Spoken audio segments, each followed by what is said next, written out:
Welcome to Haunt Weekly.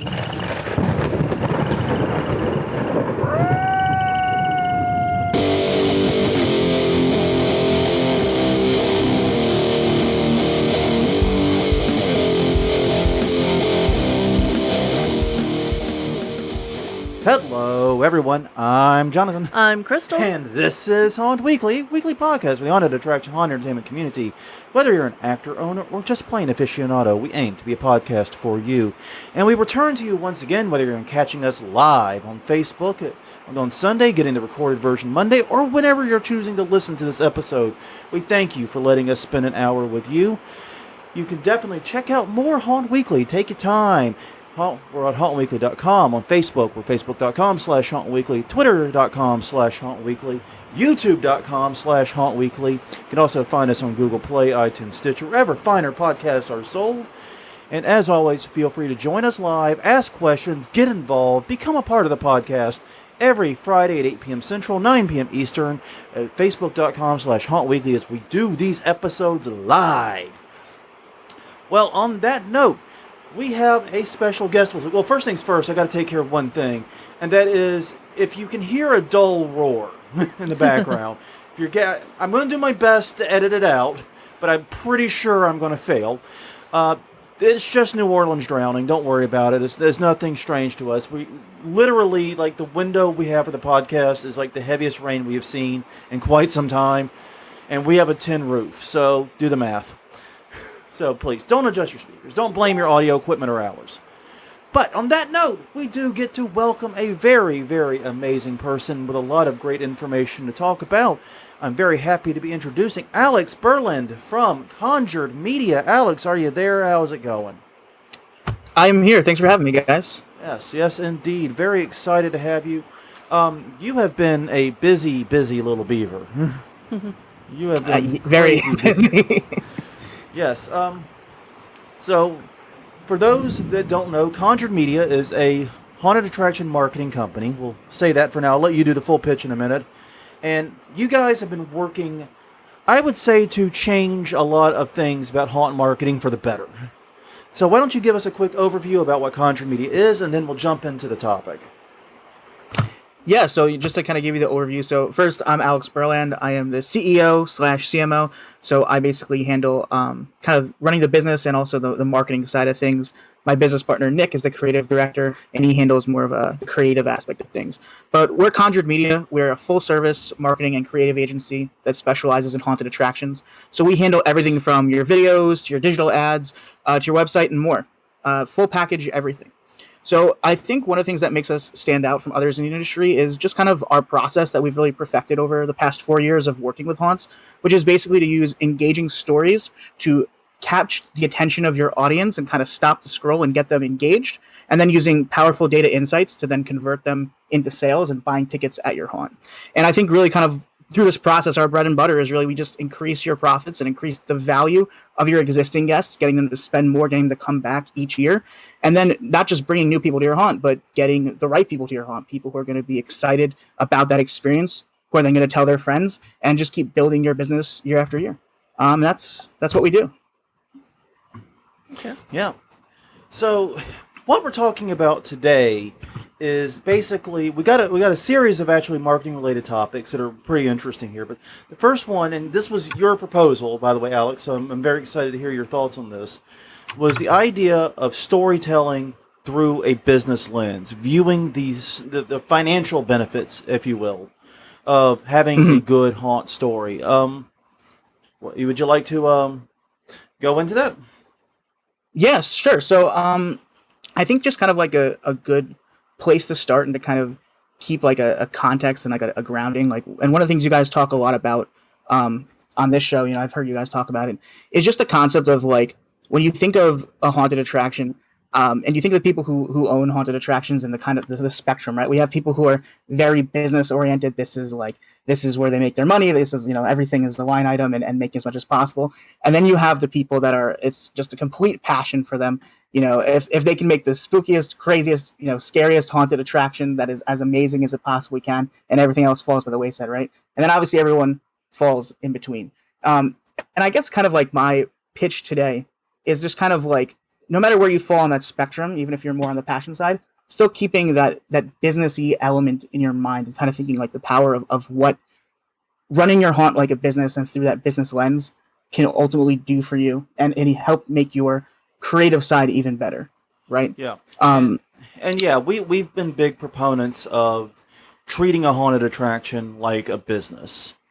Because, and you're absolutely right, this is such a passion-driven industry. Nobody really goes into haunting to get rich that I'm aware of. But, right. but you have to keep the lights on, or off, as haunt case may be. True. But the point is, you have to keep the doors open in order to be allowed to play, in order to have that creative fun. Exactly. And so, yeah, that's a point I know we have harped on a million times, and yeah, I could not agree with you more about that. That's just the truth. And unfortunately, one of the things we've complained about is that a lot of people in the haunting industry don't think of this as a business. Mm-hmm. So, Yeah. so, and one of the things I know we have said before is the power of storytelling to improve your haunt. And one of the reasons we have focused on it is because it's not something you have to build. It's not something you have Right. to, do that type of work in. I mean, if you want to do it yourself, it's free. But if you want to hire someone else to do it for you, like Conjured Media perhaps, you can absolutely do that and have a way separate from all the investment you're making into the haunt to really deepen the impact. So I guess to start with, we really need to nail down what the hell we're talking about with story. So what is the definition of stories we're working with? Yeah, for sure. So, kind of what we do here at Conjured Media is, and how we think of story is essentially what we're doing is we're kind of creating a narrative, creating something that will embed everything from your online presence all the way through your experience at the haunt, right? So, we think of everything from like, you always see that everyone has a story on their website, right? And the question is like, how cohesive and how integrated is that story throughout the entire experience, right? And when you integrate it throughout the entire experience, there's a lot of these great business benefits that you're going to get out of it, right? So if you're making a narrative, one of the biggest things about this is that you're going to stand out from the other people in your market. If Yeah. you think of like the typical haunted house ad, right? You're going to be walking. It's a walkthrough of a haunt. You're going to see all these characters jumping out at you. It's fast paced, right? And people jump scares and stuff like that, right? That is going to be exactly the same thing that everyone else is doing. But if you're making a story, if you're making a narrative, something people can go, wow, I can really sink my teeth into this, right? And if you think of the pandemic, right? Everyone's been at home the past year. What are the biggest things that everyone's doing? Well, everyone's on Netflix, on Hulu. Everyone is engaged in story, right? Story has one of those abilities to really capture the mind, capture us, and keep us engaged. So by having that story that you're then pushing out through your marketing materials, and then of course integrating that into your experience at the haunted attraction, by having that cohesive element, you're basically, you as a customer, as a guest, you're going to notice that and see that, and you're going to be like, wow, I understand what's happening. It's going to capture you, right? And then when you think of people coming back, if you add to your story and change your story, this allows you to retain people year after year. So a lot of people think, you have to kind of change your haunted attraction per se year after year. And some people like you change some rooms, or some people change the whole thing depending on what you do. But by changing your story, like you said, it's almost a free thing. You don't really have to do. You're automatically signaling to everyone this is a new experience, and it's a reason to come back to your haunted attraction. And it adds to the immersion of the experience whenever you go to the haunted house. Yeah. And exactly. And one of the things we talk about haunting as a storytelling medium, but there's a reality with it. People spend an average of like 10 to 25 seconds in a room, right? You don't spend very long in each individual room. So you don't have a lot of time to relay the story necessarily in the haunt. You can do things to storytell within a haunt, and we've seen some great examples of that. And you can and should do those things. But the time to really lay the groundwork of that story is beforehand, when you got their attention for minutes at a time, or at least a commercial length on a story element, that you can use that to lay a foundation that the haunt then builds on top of. And so that's one of the reasons why storytelling through your marketing is so potentially powerful. Exactly, spot on, 100%. And kind of one of the things that speaks to like the power of this, and just for context on my background, we started doing haunt marketing in 2017 for a haunt in Long Island called Schmidt's Farm Haunted House.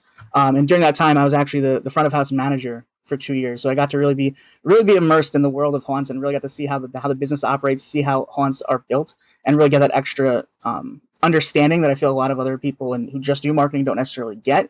Having that on-site experience and seeing that ticket line, seeing when a line is 2 hours long to wait for the haunted, and just seeing all the problems that ensue, it kind of gives you that extra perspective. But one of the things that we noticed when we started doing these narratives was we had one example that stands out in my mind.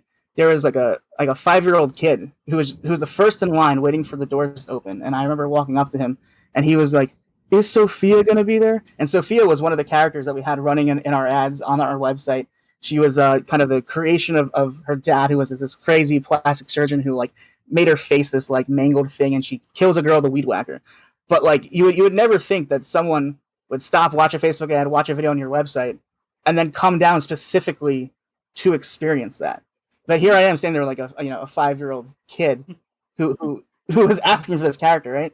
One of our other clients in Alabama, Warehouse 31, I remember we were doing some customer service for them, and someone was complaining that they missed the character in the haunted attraction. I'm like texting the owner, I'm like, is the butcher in the house? And he's like, yeah, the butcher's there. I don't know what this person's talking about. But this person actually went out of their way to complain for not seeing the character. They were so excited to see the character, right? Yeah, and so it's just that extra level of immersion. Yeah, and we had a haunt locally a couple years ago. They did a video. They did a commercial. It was a really cool commercial. Yes, you and I got to the same place. Yeah, really, really kick-ass commercial. And you same dawn, exact same time. And it got us amped to go. And it featured this old man, and he was like crawling creepily and moving. It's like, oh man, I can't wait to see that dude in the haunt. Exactly. That's gonna mess with my brain. It's gonna be great. And he wasn't there. And but we didn't complain. What we did is we went on the internet and we actually found the stock video they used. Right. Yeah, and this is a fairly large haunt in the area. Yeah. I mean, it's not like they couldn't have shot something using their characters. Yeah, and they have characters. And I think they're one of the better ones about having that. Yeah, and I think that's important, is that if you're going to put a story out there, you have to deliver on what's in the story. Oh, 100%. And that's kind of like, through the process of doing this for the past, 4 years now, and you get to learn from your mistakes and as your business grows and as you do things, right? Like, we get to really experience that hand on. When we first started working with Schmidt's, for example, they had a manager that didn't really see eye to eye with what we were doing. And he actually refused to integrate the characters into the haunted house the first year that we were working together, which we couldn't explain why. It seemed pretty obvious, right? Mm-hmm. But he had his arguments. And then the second year, we basically the story was like this box that kind of travels through time and these vignettes through time of how it like kind of takes people over and corrupts them, right? Mm-hmm. And we kind of got him to agree, hey, just take that box and just put it in one of the rooms towards the end. Like that's all we wanted. Just put the box. So this is literally the opening night, and I'm still the front of house manager at this point. So he puts the box in, and we're waiting by the exit. And all these people keep coming out saying, "Oh my God, we saw the box. That's the box from the video. That's the box from the video." Like, and it's just crazy because like this seems very intuitive and seems like something you would just get. It's and then like a celebrity, but it's a box. Yeah. Right. And I mean, and when we talk about immersion, and we talk, like you said, having the characters there, this is not something that's difficult to do. Like, so for example, when we create our narratives, obviously it's very difficult to go on location as someone, bring a whole film crew out from New York where we're located. That the expenses just would not make sense for this industry to do. So we film everything here in New York, leveraging our connections to kind of bring the price down. But of course, we're supplying you with the costumes to actually bring these characters to life. With, we work with you to kind of say, hey, like, what rooms can this character work with? And that's a huge important thing about when you're talking about narrative, right? And why I said a narrative is really just this overarching thing that can then engage with your theme, can engage with your haunt. Where a lot of haunts, they don't have a singular thing. They have different rooms and stuff. We're just having the characters outside, right? Anything that you can do to just have that touch point to see the character. But if you specifically for whatever reason don't put that character in your haunt, you are doing a disservice. Yeah, and it's like you said, you went through the negative experiences. Yeah. So did I understand that right? That your packages include the costume for the character? for one of the main ones from the story? Yeah, exactly. So whenever we and we're kind of changing things up this year. Kind of what we've been doing the past 3 years was kind of doing like a more like bespoke, custom stories for people. And kind of the whole process was we would work with them, come up with the characters that they liked, that worked with kind of what was working in their haunt, was working with the stories. We pitch all of that. And then, yeah, we would definitely have, I see the rain is acting up. But yeah, then we would basically, all the stuff we were filming the characters with, we would, ship that out to them and they would integrate it into their haunt. That's awesome. That's awesome, yeah. Yeah, that's much better than going to a stock video library and just pulling pulling cool stuff video and not using. I can do Exactly. that. That's easy. Yeah. Yeah, so I mean, we are vehemently against stock anything. Just for the, again, if we're talking, from the business perspective, it doesn't make any sense. There's just no reason to have a stock asset, right? Because what a stock asset is just a spooky, creepy thing. There is no cohesion, there is no story, there is no anything that makes any sense with that. When you're actually filming something with the narrative, that's something you can latch onto. So, like moving forward, one of the things that we realized, because like I said, we have two clients, one in New York and one in Alabama, and we've kind of over the past 4 years really perfected our process of what's effective and what works, and we have the data to prove all this stuff is really getting people results, right? Yeah. What we realize is that we can take the same story really at any location and apply it, as long as, there's of course cultural things, like for example in Alabama, one of the things we were told is like nothing satanic or anything like that, because it's a heavily Christian population. And so there are definitely things that you have to understand when making a story, and we can get into kind of what makes a good story in a little bit. But because we realize that we can take these stories and place them anywhere, and it's still not be a stock asset. A stock asset, again, doesn't have that thing to grab you, doesn't have anything to bite into that you can't integrate into your haunt. But we can then take those stories, and that's kind of what we're doing this year, is we're kind of launching a program to do that, to take the existing stories we have and basically rebrand them to different places, region locked across the country, and then integrate them into your haunt. So you're you get to save money by having these things already made. You don't have to, shell out for a whole custom thing, but you still get all of the benefits of that, what was previously custom. Right, and just real quick, in case someone didn't understand or didn't catch it, explain region locked. Sure. So one of the things that we do, so obviously as a marketing company, we only work with partners in a specific location. So for example, if you're in California, we're not going to work with another client that's within X number of miles of you, and that's regardless of kind of what we're offering you. So we do that because we want to have, our goal is to build relationships with our clients. We don't want to be working with a guy down the street. Unless, of course, you guys are friends and you have one of those conglomerates, like in Long Island, they had a thing called Scream Long Island. Like, something like that would make more sense. But, yeah. Yeah, that makes sense. So the story you get is the one that you get for your area around you. And we've talked about it before. Haunts are a hyper-local business, typically. You're not going to get you're going to get nutters like you and me that will travel all over the goddamn country for haunted houses because we're crazy. Yeah. But we're the exception, not the rule. Most people won't travel more than about an hour. So you got to think that a 60 to 70 mile radius around your haunts, the most important, that's your core circle. So yeah, a region lock that is like 120 miles, that makes it so that there would not be much overlap between potential audiences, and you go further out than that, and you're almost completely eliminating the possibility. Yeah, and that's one of the big things that we've learned over the past 4 years of doing this and just collecting the data is, when you think of like the people who are going to haunted houses, I think us as haunters, people who are really invested in this, who are on the Facebook groups, who are, waiting, counting down the days till Halloween, waiting for the list Halfway of haunts. Halloween. Right, exactly. There you go. Most people who are attending haunted attractions are not those people. No. If you're that into it, you're probably working in a haunted attraction, or you're traveling around going to all them, right? So like the average person is not nearly as invested in this experience. It is a fun thing to do with their friends. It is a great night where you can get scared, right? Yeah. So I think it's important that, again, we're talking about from a business perspective, it's like, what can you do to make your stuff, from a marketing perspective and from an experience perspective, appealing to those people, right? So when we talk about creating these custom narratives, right? Obviously you want stories that are going to appeal to a wide range of people that are relatively loose, that can be moldable and adaptable. You don't want to have, the next biggest, goriest thing that can be run as an ad that is going to isolate your audience. And even like I mentioned in Alabama, right? Like you wouldn't want to run a satanic narrative in a place where people are not going to respond to that. So it's just being hyper aware of who is coming to your haunted attraction. And that's kind of one of the things that we help haunt owners understand as well. Yeah, I mean, I know even though we're just home haunters, but still, I mean, I think there's a lot of overlap between the people that come to our haunt and go to other ones, and it's mostly young people, family units / friend units. Yeah, and that's pretty much, I would say, 95% of our bread and butter. It's not just weirdos like us that rock up to a haunt. no, they've started showing up recently, but Yeah, the that weirdos didn't start happen. showing up. Didn't happen for a long time. Yes, indeed. So yeah, I like I said, and I know you touched on this earlier, but it's really great. Sure. The thing about storytelling is how it does help you stand out as a haunt, and it can help you stand out before your doors ever open. Once you've got a narrative, once you've got a universe going, like I think of like the Marvel universe. Even before the next Marvel movies come out, there's all this established lore there that they can tap into and build from.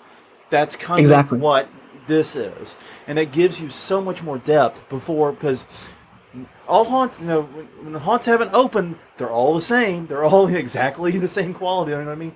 The playing field level. You're only as good as your last customer type thing, and when you haven't had any for the season, everyone's tied. The score's 0-0. This is a chance to take a lead, so to speak, before the game starts.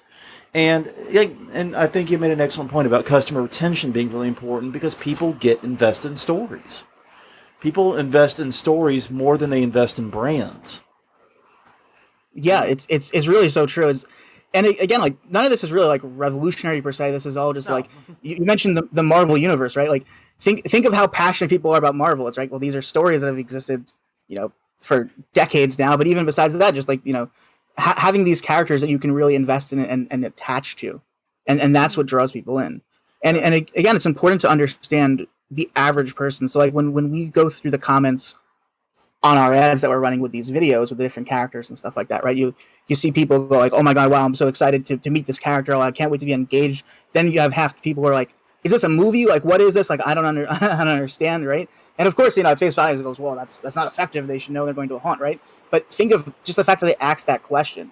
That's how invested they are in, I want to come experience this.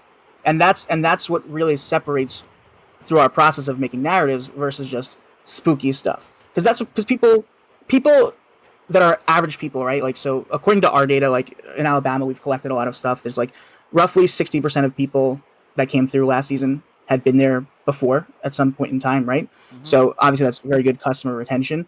But it's a concept of, like we talked about, like also people are coming from that local area. So most people are not going to a bunch of haunted houses per se. They don't have that understanding of what is like a good or bad haunt that someone who's a haunter really fundamentally understands, right? You see how like haunters hang out, people debating of like what is a good haunt, what is a bad haunt. So if you have that narrative, that is what's going to drive people to your haunt. And then when they go, as long as like what I think the goal of your haunted attraction should be, and again, we're talking about from like just a business perspective, like of course it's not just dollars and cents, right? You want to make sure that you're really putting your heart and soul into your haunt and that it is an amazing experience, right? But I think the metric for the average person of what a good haunt is did I have a great time when I come there? And do I want to come back? Yeah. Right? Absolutely. Yeah. So like the quality of your show can kind of be relatively low in that metric, right? As long as you achieve those two things. And that's kind of, for example, with Schmidt's Farm in Long Island, one of the things we noticed is like they've been around, I think 26 years now. We started working with them 4 years ago.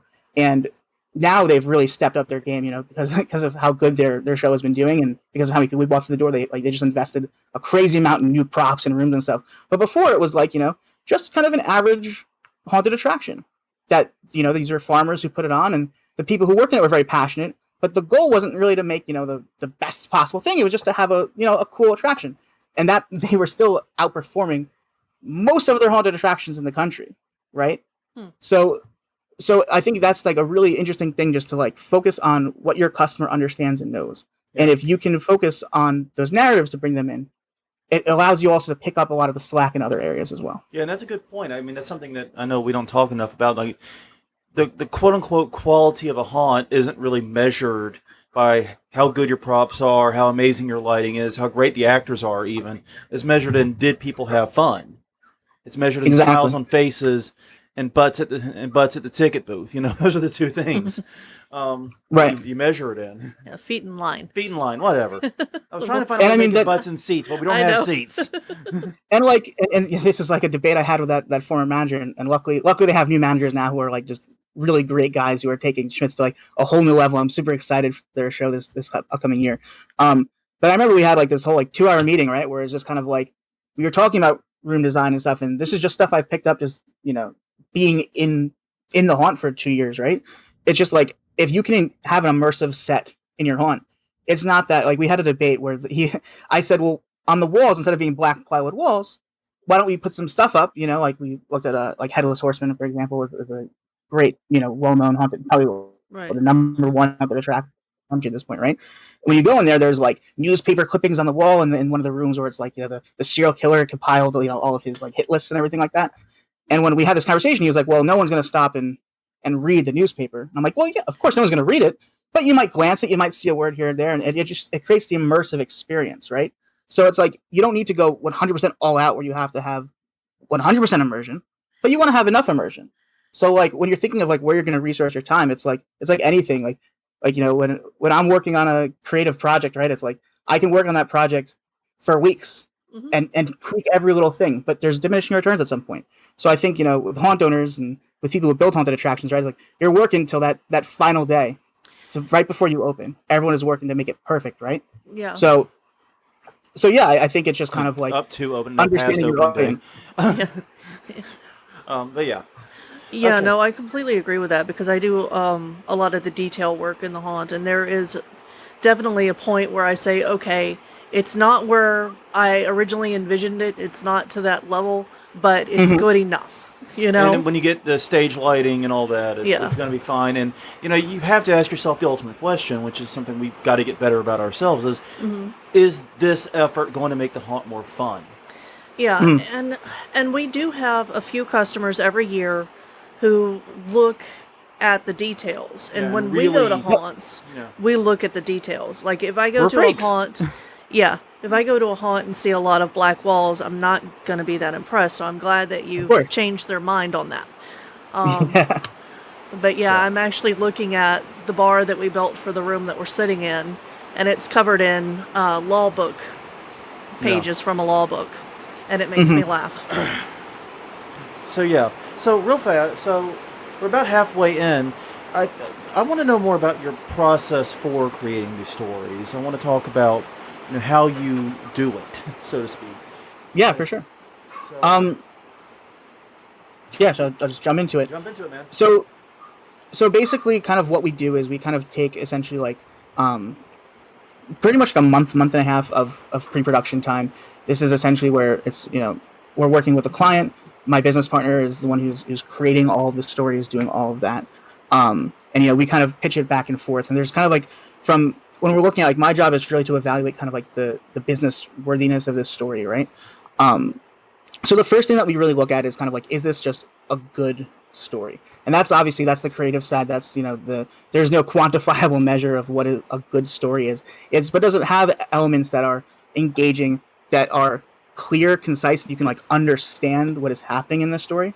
So like for example, I mentioned the story with the box that we had, right? Like that was a really cool story that we liked. But one of the things we learned kind of through running the story was it wasn't necessarily the clearest, easiest thing to understand. So because of that, we lost kind of some engagement value in that regard. So it still performed very well, but it could have been better. So like moving forward, that's kind of what we evaluate our stories on is like, is it a good story? Is it engaging? Is it clear and concise, right? So once we kind of have the story, the client agrees, everyone, we're good to go, right? Then it's kind of like, what is ad safe about this story? That's a huge component that I think a lot of people don't realize. And I have definitely seen ads on Facebook or people posting on Facebook with, you get the kind of like the covering, which is like, this is like not safe. You have to click to view it. If it's an organic post, if it's an ad, you won't even see it at all, right? But making sure that whatever characters you're doing are ad safe. So like no crazy gore, no blood, no violence. And even though these are not real violence, the algorithms don't care about that. Yeah. So I know a lot of prop makers consider a badge of honor that Facebook covered their latest prop. I'm like, yeah, that's great and all until like you just pointed out you're trying to run a Facebook ad. You know. Right. Yeah, it's not very effective if people cannot see what it is. Um, so that's when my business partner and I, for our first couple of years when we were first starting out, we he'd be like these amazing, awesome stories, and I'd be like, all right, you have to cut 3/5 of that right off the bat. You have to cut half of this one and that one. And then I remember we once had like a 3-hour fight where he was just like, well, we can't even do this then. What are you talking about? I'm like, no, we can do it. We got to just got to stick with the process. And, so it's always a struggle. And, we always test everything prior to the campaigns to make sure everything's working. And like I mentioned, the pre-assembled stories that we're offering people, like those have already been tested and run and work, right? So we kind of have that extra level. But then like the next step is just like when you're creating a story from scratch, like, so now you have the story, it's good, it's ad safe.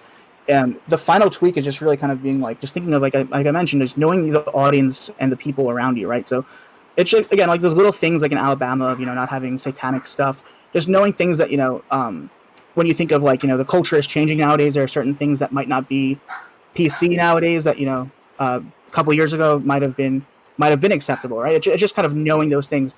And then you have a story, and then you have something that really they can latch onto. So from our process, once we have that, then we film everything here in New York. We kind of do the photo shoots, we do the video shoots all on the same day, so we can have that cohesion. We want our characters to be in the sets from the video, so we have that across all of our graphic design on your website, everything. So basically, again, like you're completing that immersive experience from all points. All points lead back to your haunt. So your website, your advertising, your organic social pages, your email, even everything's all leading back to that. They're going to get on site and then have that immersive experience, and they're going to leave and be like, I'm in the world.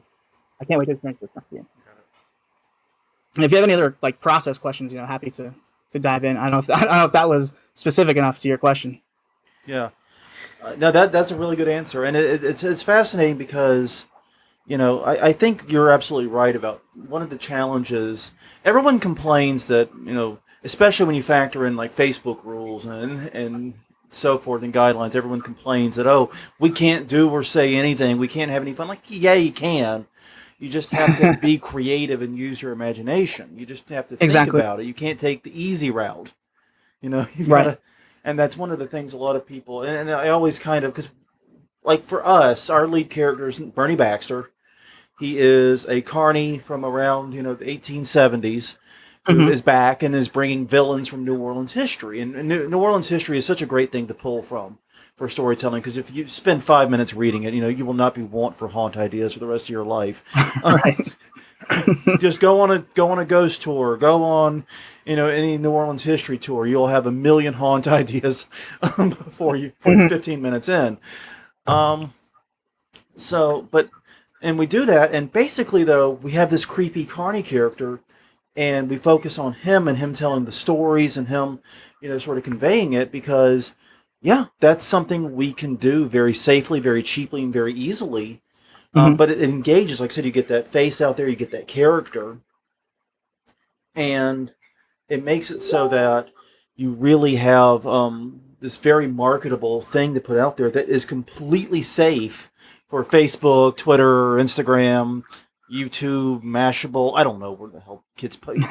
TikTok, TalkTick, whatever else there is out there. Right. So here's the thing. We've talked about, for a good while now.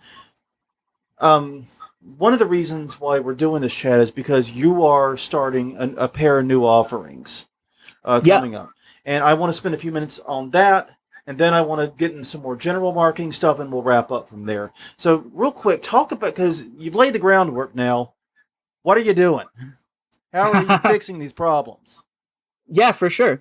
So this year we're launching fresh off the plate for Transworld. We kind of have 2 new offerings. So the first one we're doing is called the Media Share. So this is where we're basically taking a brand new story that, we always make a new story every year. The things that we were doing custom before, we're doing this Media Share where basically, because everything is region locked, we're basically going to assemble partners that are going to buy into the share. And obviously the more people that join the share, we could even potentially do 2 if we get enough people. We're going to basically increase the production value. We're going to create a whole new story from scratch. You're getting a brand new, never before used story. We're then going to create all the characters, get all the costumes together, all the masks, everything like that. Film everything, do all the graphic design, and everyone then, everything's rebranded for your haunt in your different market. And like I said, it's all region locked, so you don't have to worry about any competition. So you get the benefits of a whole brand new story. And the retail price for that is $10,000, but as a show special for Transworld, we're going to be offering it at $8,000. So you're saving $2,000 for signing up for the show special. And then the next thing that we're doing is, like I mentioned, kind of our pre-made, already proven stories that we've ran, and we're actually we put out an annual case study every year, and we're about to put that out right before Transworld, where we kind of break down the numbers of how everything performed. You can see how the haunts have grown over the years. You can see how all the ads performed and stuff like that. So all these stories that have been pre-tested, pre-proven, you can then buy those at a fraction of the price of even the media share, or obviously custom work that we're going to be doing. So those are kind of our two things, and that's going to be called the Graveyard. Yeah, and we kind of we'll have you repeat this, but what booth are you at Transworld? Yeah, so we're going to be 1809 at 1809 Transworld. So Transworld. definitely stop by. And the Transworld, stop by. And again, like one of the benefits of working with us for your creative and obviously your marketing needs in general is we've done all of the hard work of figuring out what works and what doesn't work. We know what is ad safe. We know what is going to be engaged. And of course, well, you can work with any other partner and you can do it all yourself. We've done all the things that have failed to know what now works, right? So we know we've been in a situation where we've had to edit videos and change videos at the last minute, but now we don't have that problem anymore because we've done it already. Okay. So it's just kind of we take that risk out for you. Whereas if you're commissioning stuff with other people or yourself, you have that huge risk of what happens if my ad doesn't run, and then you're screwed. You just paid all this money for media that doesn't work. Okay. What is the biggest mistake that people who are starting out with marketing make generally? Wow, that is a huge question. There's like the biggest mistake with marketing. I think it's just not having a cohesive strategy that really incorporates. Because like what we do is we have the creative side and the data side, right? So we're running ads with creative that's very attractive to people, but then we're also collecting all the data so that we understand how everything is working and in real time tweaking everything to get results, right? So I think the biggest mistake people make, especially when they're doing like their own marketing, is they don't have those two processes sorted and figured out. And then you're set up for failure because you don't know what's working, why it's working, and all of that. That to me, I think, is probably the biggest mistake people make off the bat. All right. Well, we got some great questions here, and actually, I want to start with the last one. Okay. Because it speaks to our current situation, and I'm being greedy. Because it's from Japes A, so that's good. But also, it speaks to our current situation, so that helps. So I'm going to be greedy and bump him up to the front of the queue. Here's Japes' question. For many haunters, the process of going pro starts in the yard or the garage. What suggestions do you have for people that have zero budget for their marketing? And this is like before they break out and go pro and can hire someone like you. But what's something that they can do with no budget right now? What tips you got? Yeah, so no budget is obviously very, very tough, right? Like one of the things with marketing in general. Sorry, what was that? You got to do pretty much all organic. Right. Yeah. So you are limited with what you can do organically. Like you really can't do like the amount of people that go viral is very, very limited compared to what you can do with ads. But I wrote a whole article about this that I have to put out at some point. But if you don't have any budget, like literally zero, right? Like you're in this going pro for the first time. What I would say is obviously get some cool photos, take them yourself or anything like that. Make a story that you can come up with that yourself. Push the story on your organic social medias. But the next thing that I would really recommend you do is go online and find whatever area you are in. There are soccer teams, there are baseball teams, there are Girl Scouts. Find a list of literally every imaginable organization that you could possibly think of. You'll find at least 1,000 at some point, right? And if you literally have no money for marketing at all, what you can do is just call those people. This is a lot of work and not the best use of your time at all. But if you want to spend zero, you can just call people and say, bring 10 people down, we'll give you a group discount. And if you make enough phone calls, you will bring some number of people down, right? I'm talking like 1,000 phone calls. That is something you can literally do for no money. And to my knowledge, very few people do that at all. Like regardless of what their size of their haunt is, something people should do anyway. But think about it, right? If you sell tickets for $20, you bring, it's a $25 ticket discounted $5 off per person, $20 for 10, that will add up significantly after making those phone calls. So that's something I think is a really good organic thing you can do that people don't ever think to do. Yeah, I have not thought of I've that not thought of either. that either. It's not a bad idea, though. It's But interesting. yeah, I mean, reaching out to groups, especially in the age range that go to haunts, would Yeah, be direct marketing to them. yeah, that's not a bad idea. And that's obviously if you have like zero money. If you have some money, that the answer changes. But that's literally Okay, what zero. if you had That like was the some question, money, right? say a few $100s to spend? Like that's more in line with our actual marketing budget. Yeah. Sure. If you and again like, and this is the thing is like, marketing doesn't scale linearly like people think, right? It's like, and one of the main reasons for this, if we think of like Facebook's a good example of this. What Facebook's algorithm has is called a learning phase, where basically Facebook, as we all know, their algorithms collected data. Like they've invested billions of dollars in this algorithm. They have data on every single person, which is what iOS 14.5 is trying to stop, right? But their algorithm is going to learn who is buying from your ads, right? And that takes time and money to invest in. So like a big reason like why Facebook campaigns or any digital campaign is not working is usually undercapitalization, because it doesn't have that process to connect all those dots, and or you didn't connect pixel tracking correctly. So that's a huge thing off the bat. So you obviously like can't really take advantage of that if you only have a couple $100. But from that perspective, I would say yeah, like just run some Facebook ads, run some Google search if you have a very, very limited budget. Try to figure it out on your own.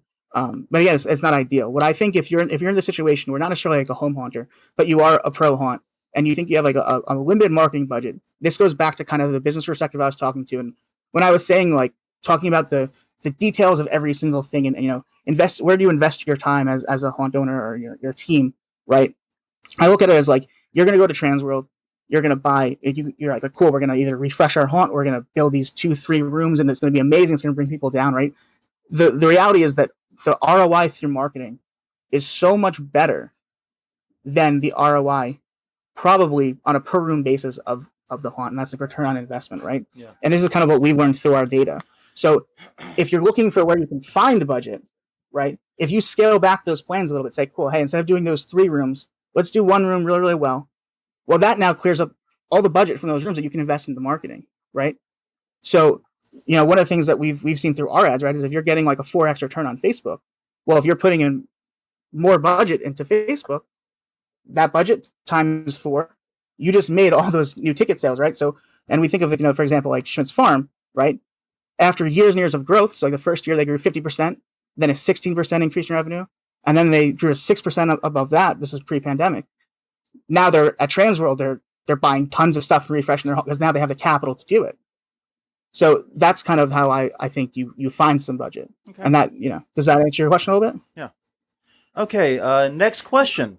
Moving on. Well, go ahead. Since you were talking about Facebook, there was a question last week about what's the best social media platform to reach the target audience? Oh yeah, I think I commented on that, right? Yeah. Yes. Yeah, so the main ones that we see are Facebook. Facebook is still very, very effective. It's one of the most effective ones. I think we're around 40 to 60% of the return we're getting for people is coming from Facebook. It's a very powerful platform. Google search is also a huge one. Instagram as well. I'd say like those 3 are really like the biggest ones as far as return. Have you had any experience with TikTok? I mean, I have none. So yeah, so my knowledge as of right now is that TikTok's, at least from the advertising side, you can't really do local. It's pretty much, I believe, national. That might have changed since I've last looked at it. That makes a lot of sense, though. Yeah. I mean, I have talked to someone who they said they wanted to become a national haunted attraction, like like a Headless Horseman or something. And they wanted to do a national campaign. So like if that is your goal, right, then then something like TikTok might make sense. But that's obviously much more expensive proposition. Yeah, and you're going to be unfortunately wasting a lot of that money because, like I say, you're reaching people that are across country from you that can't go. I mean, it's impractical. Yeah. So I mean, TikTok is a really good organic platform because what you're seeing is people who understand the algorithm and who are making good content that's relevant. Those people you're able to build a much bigger following on TikTok than you are on kind of more mature platforms like say an Instagram or a Facebook. Okay. So definitely be on TikTok organically. If you wanted to do some on the ground marketing in your area, what are the places to target? Yeah, so like kind of our whole philosophy, and this is I think another thing that really helps us stand out from other agencies in this industry, right? Is we pretty much really focus exclusively on digital. And the reason for that is if we think of like, you know, anything else with your budget, if we're thinking of like billboards, radio, you're going to go to a pizzeria and then drop off flyers or anything like that, right?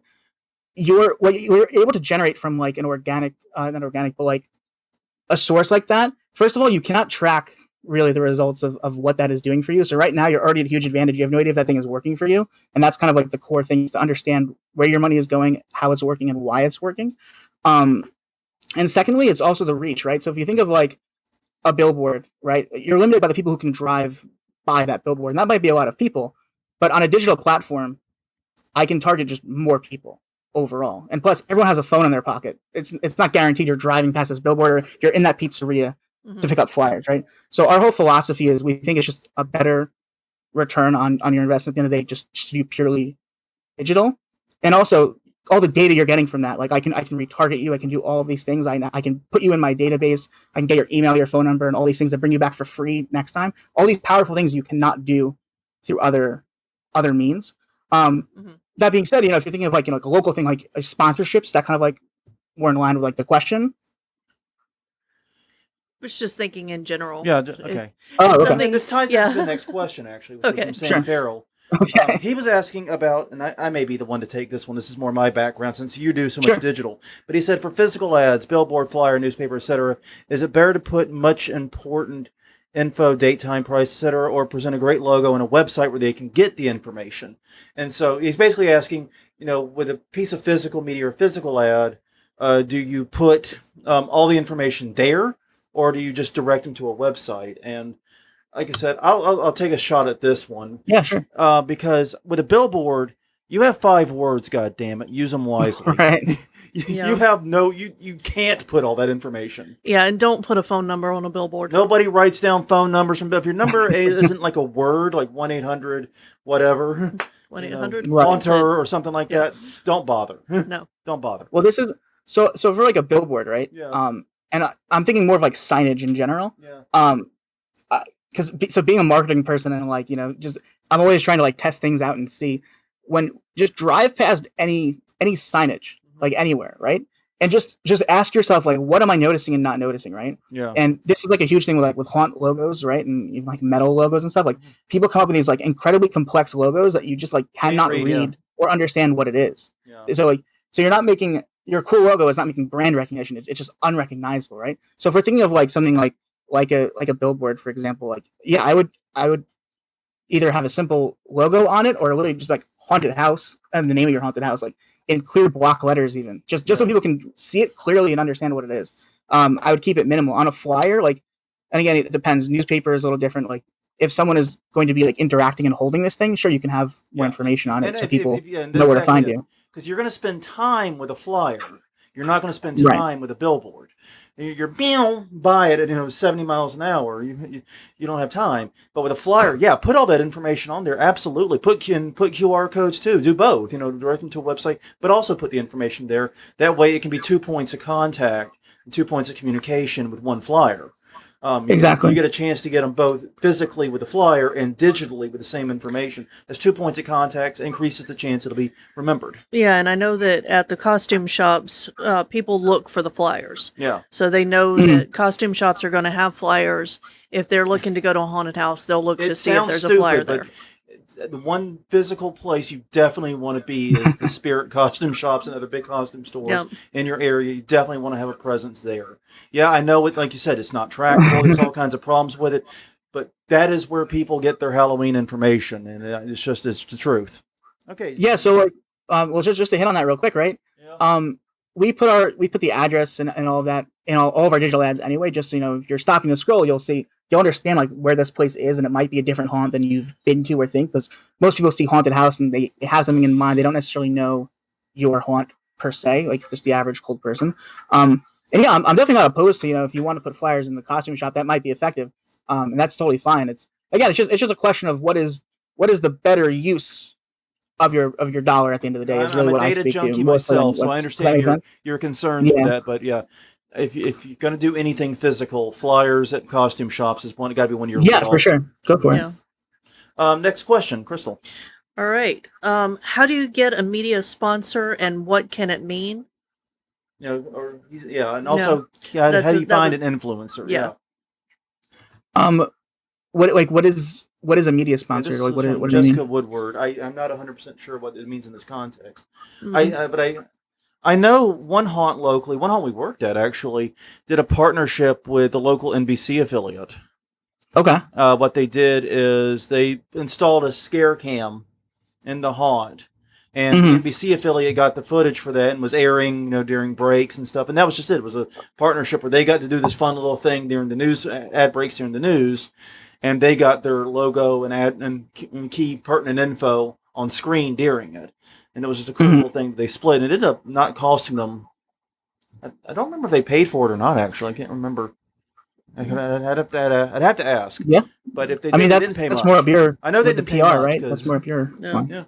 So and yeah, I mean, if you're looking for a local media sponsor, start calling the TV stations. What I would say, TV and Mm-hmm. radio are going to be your best. I mean, people listen to radio. Like people think Sure. radio's dead. It's very much alive and very much Yeah, I mean, important. even with Schmidt's Farm, there's a local anchor. Her name was Erin. I think she moved to like a different thing in the local station. But when she would come and do her segment, gave her a promo code and tracked all the, and she brought a lot of people down, right? Yeah. So yeah, it's greatly impactful stuff. I mean, the other question was like, how do you find an influencer? Yeah. Um, they tend to find you, I guess, is probably Yeah. the easiest thing I've seen. But it just depends, like what you mean by an influence. So like Yeah. And yeah, go do you ahead. want to Go go? ahead. Well, I'll say what was said at one of the HauntCon talks that I really liked about if you want to get an influencer like that and really get them on board, the way to do it is to have like a media day where the influencers and local media That's a can good come idea. down. They can meet this actor. They can hang out, maybe do a little behind the scenes stuff, see some of the scares, photo ops. Just have a media day and bring not only, like I said, the local media, but also local influencers. Yeah, so like when it comes to influencers in general, that you hit it right there. It's local influencers, right? So there's always levels of influencer marketing, and like for a haunted house, I think influencers are not. I don't think the ROI is there relative to like in other industries. So like obviously, if you're talking like national personalities, multi millions, that cost is probably going to be out of your budget anyway, and just ultimately not worth it to have someone national like that, unless again you're doing some meet and greet thing where it's more of an appearance than like trying to get the brand recognition. But you can also find like here in Long Island, for example, there's a lot of micro food influencers who they all kind of have like the same audience of people who and again like we're thinking of regular people, right? Like regular people, for example, might like a food blog and they're gonna need something fun to do in October.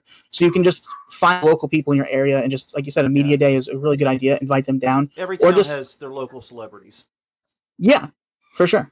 That's what you need. And that's good. Find who your local Yeah. celebrities are and reach out to them. I think that's some easy thing. And last question before we wrap things up. This is from Randall Taryn. What's the most impactful yet least costly method of marketing for us on tight budgets? My guess would be Facebook ads. But that's my guess. So I would Might like be to wrong. like just reframe the question, right? Like Yeah. what is the most impactful thing on a tight Bang budget, for buck. right? We'll think of it in Like terms of bang for buck.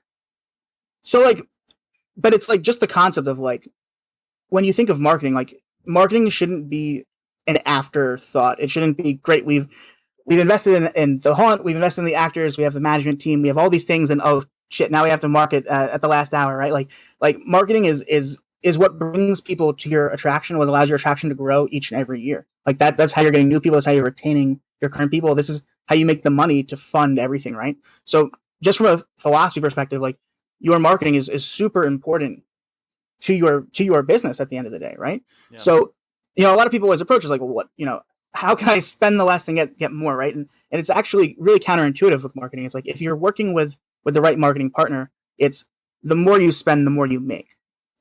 That's kind of like the frame. So, but when it comes to like what is the most really like bang for your buck, right? Like Google search, for example, is very, very effective. But like I said, like you can't undercapitalize Google search. If you, like for example, last year with our client in Alabama, we upped the budget for Google search significantly, and we went from like, not performing very well our first year with not a lot of data to like a 6x return on Google search, right? And the only difference, we ran basically pretty much the same ads for the most part. It was just the budget, right? Yeah. So it's like you want to make sure that you can capitalize your campaigns as much as possible because that's where you're going to get the return. And that's, of course, if you have all the infrastructure to understand what is working and what's not working. What's a baseline budget for Google search? Yeah, I mean, it really just depends market to market.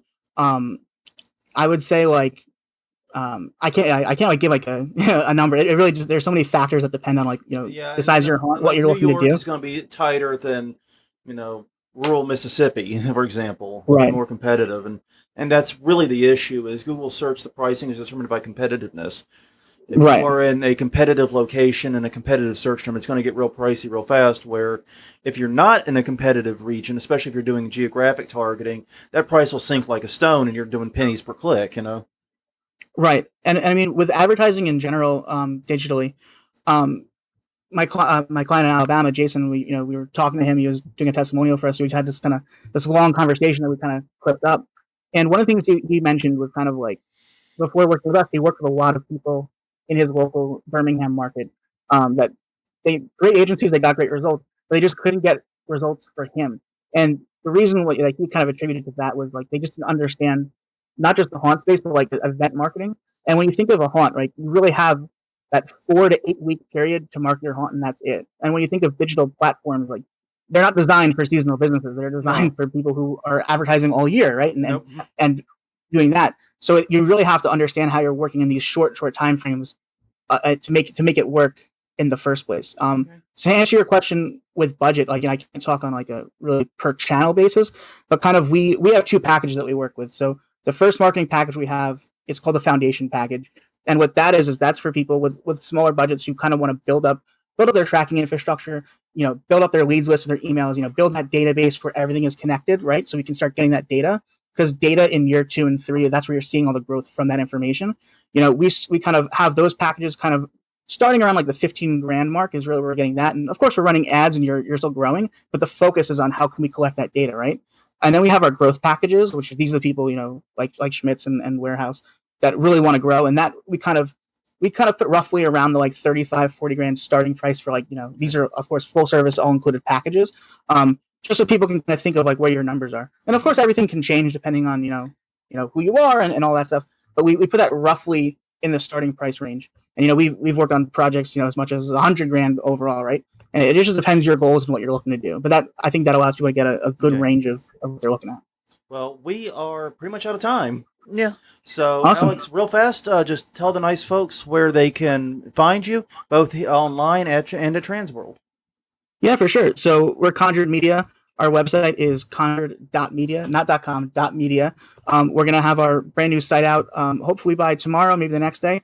We're going to have a case study out from all of our 4 years jam-packed of data. This is like hundreds of hours of work that I've put in to kind of put this together so you guys can see exactly what it's like to work with us on a campaign, to kind of see all the growth that we've gotten over the years. And so you can get some tips and tricks as well to build your marketing up and to kind of work with your own partners on that.